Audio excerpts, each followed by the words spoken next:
বন্ধুরা, আপনাদের যদি জিও সিমের নাম্বার অন্য নাম্বারে ফরওয়ার্ড করা থাকে সেটাকে কিভাবে বন্ধ করবেন, আজকের ভিডিওটি এই নিয়ে কথা বলবো। চ্যানেলে যদি নতুন হয়ে থাকেন তাহলে চ্যানেলটিকে সাবস্ক্রাইব করে বেল আইকনের ঘন্টাকে অলে করবেন। তাতে কি হবে, নতুন ভিডিও নোটিফিকেশন সবার আগেই পেয়ে যাবেন। তো বন্ধুরা চলুন তাহলে ভিডিওটা স্টার্ট করা যায়। তো দেখে নিন কিভাবে জিও সিমের নাম্বারে যদি অন্য নাম্বারে ফরওয়ার্ড করা থাকে সেটাকে কিভাবে বন্ধ করবেন। প্রথমে আপনারা কল অ্যাপে চলে আসবেন।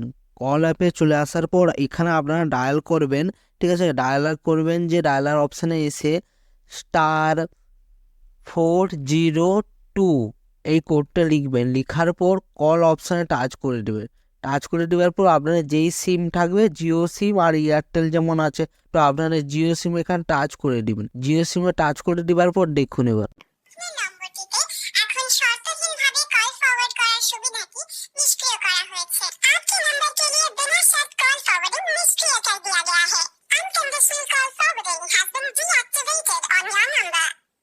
তো বন্ধুরা দেখে নিলেন কিভাবে আপনার জিও সিমের যদি নাম্বার অন্য নাম্বারে ফরওয়ার্ড করা থাকে তাহলে একটা কোডের মাধ্যমে আপনারা কিভাবে সেটাকে বন্ধ করবেন। তো বন্ধুরা ভিডিওটি যদি ভালো লেগে থাকে একটা বড় করে লাইক করবেন। চ্যানেলে যদি নতুন হয়ে থাকেন তাহলে চ্যানেলটিকে সাবস্ক্রাইব করে বেল আইকনের ঘন্টাটাকে অলে করবেন। তাতে কি হবে, নতুন ভিডিওর নোটিফিকেশন সবার আগেই পেয়ে যাবে। তো বন্ধুরা ভালো থাকবেন, সুস্থ থাকবেন, দেখা হচ্ছে নতুন ভিডিওতে। ধন্যবাদ।